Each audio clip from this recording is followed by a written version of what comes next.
Память Маутхаузена. Афанасий Николаевич Николаев был узником концлагеря Маутхаузен 1 год и 5 месяцев. Его рассказ почти не изменен. Каменные бараки, в каждом около 500 человек, лагерная одежда, старая немецкая форма, снятая с трупов, на ногах деревянные колодки. Зимой и летом ходили в одной одежде. В морозы она превращалась в ледяную корку. Многие не выдерживали холодов. Каждое утро в дождь, снег нас поднимали на работу. Во дворе лагеря лежали огромные камни. Их перетаскивали с места на место. Несколько десятков человек. Один камень. «Эй, ты русский!» В бараке было много национальностей. Немцы всех называли русскими. Днем сидеть рядом не разрешалось. Тех, кто нарушал порядок, били. Перед самым пленом меня контузило. Я очень плохо слышал. Плохо знал русский язык. Учил его в плену по отдельным отрывочным фразам. Однажды ко мне подошел охранник и что-то приказал. Я не понял, не расслышал. Сильный удар дубинки сбил меня с ног. Потом бросили в карцер. Это яма, в ней по колено воды. Можно только стоять. 5 суток не давали есть, только воду.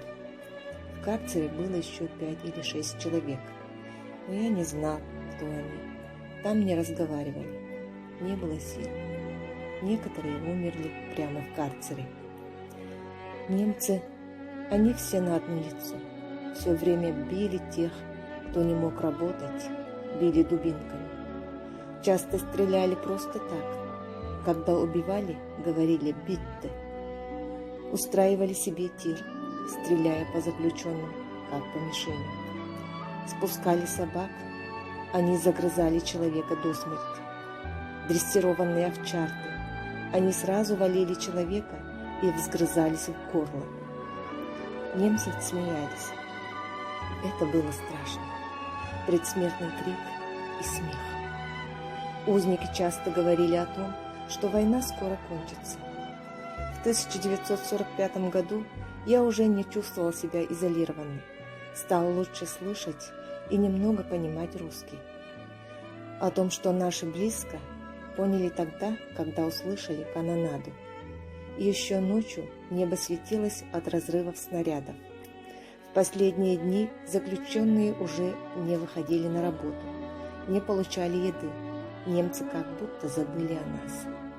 Танк выехал прямо на нас. «Наши!» Узники плакали, обнимались. У некоторых не было сил подняться. С продовольственного склада сбили замки. Помню вдруг наступившее оцепенение, когда мы увидели столько еды. Среди пленных был один учитель. Он говорил всем, что есть нужно помаленьку, чтобы не умереть.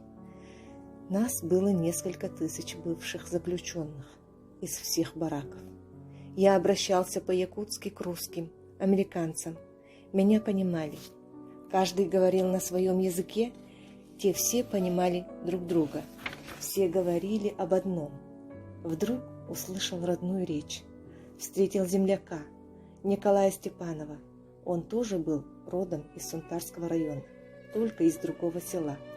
Возвращались вместе, много говорили о доме, нас там считали погибшими. Память Маутхаузена.